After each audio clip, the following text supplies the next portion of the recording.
Tell me who you are and who you work for. My name is David, and I'm David Liu with the Department of Transportation, and I'm here with the project. And where are we going now? We are going to our office here in the building itself, on the 6th floor. This is the Pudong headquarters? This is our Pudong work office, and we used to have this office because of the commute issues getting onto the island. So it was wise to actually have a workplace for those days that we cannot get to the island. And you're wrapping it up now because the project is coming to a close. Correct. We are in the process of actually closing out this office here because most of the work now is on the island. Where'd you grow up?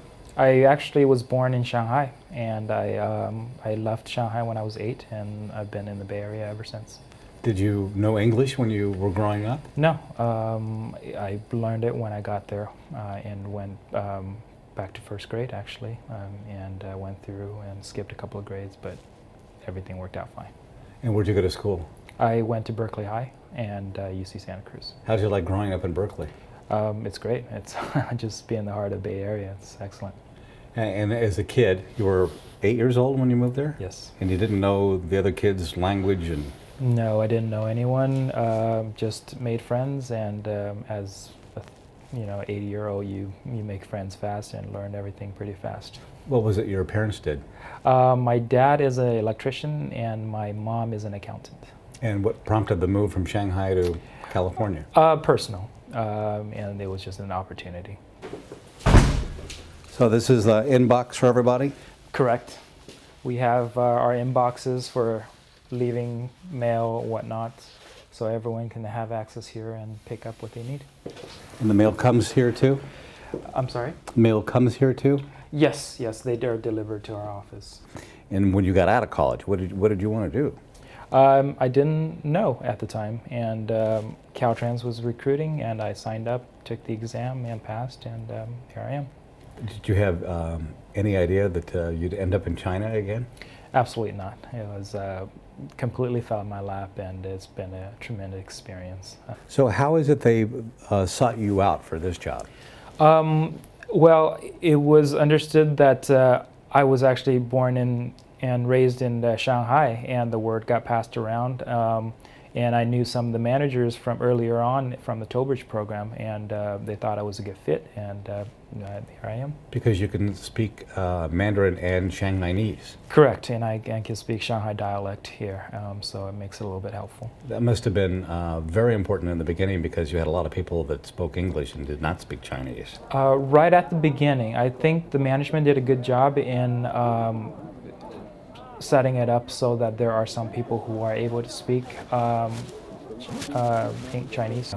It was an emphasis for them that some people are able to communicate with ZPMC. They'd understood that there's going to be a lot of issues not only on the engineering side, but just the logistics of getting all the way out here to China and Shanghai, that they needed someone to help out in the background with that.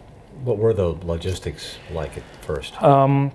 At first, obviously, we had the transportation issues, getting to and from the island, working with ZPMC their Coast Guard connections, and try to just get on the ferry every day and making sure we can get there by 7 o'clock. At first you had to get 200 people on the plane over here.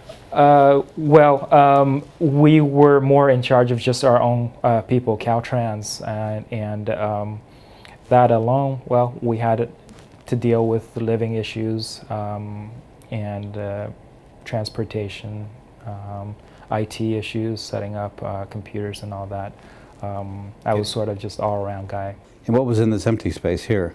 We used to have conference tables set up here, which we've currently already moved out and put onto the island office and put into other use.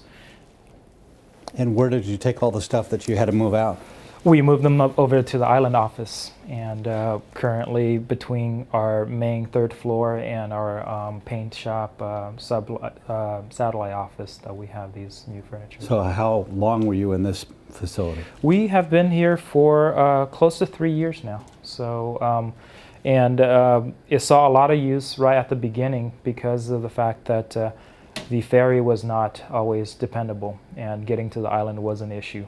So we needed a place to work and at least get hooked up to the internet and actually be able to do our daily jobs. Must have been frustrating, though, on the days you couldn't get there. It was, because a lot of times it was just unpredictable. We would arrive at the port and find out that the Coast Guard has shut everything down. So we had to actually return back here and work for the rest of the day here. And you moved here as a single guy. Yes, I did. Did you stay single? No, I didn't. I met my wife here. You met your wife in Shanghai? Yes. And when was that? That was in 2007, 2008. And yeah. How did you meet her? I met her through the hotel. And she worked for Marriott. And I just asked her out one day for dinner, and it's just been good ever since. The management would be out here with their conference tables, and then we had a few more tables set up in the various rooms for just normal work. At the time when we began, there was approximately 10 engineers with managers and all. How do you feel about being involved in making such a huge bridge? Well, this has been experience of a lifetime, and never would I have thought that Caltrans would have such a project outside of the state of California, and to fall right in Shanghai, my hometown, it's been amazing.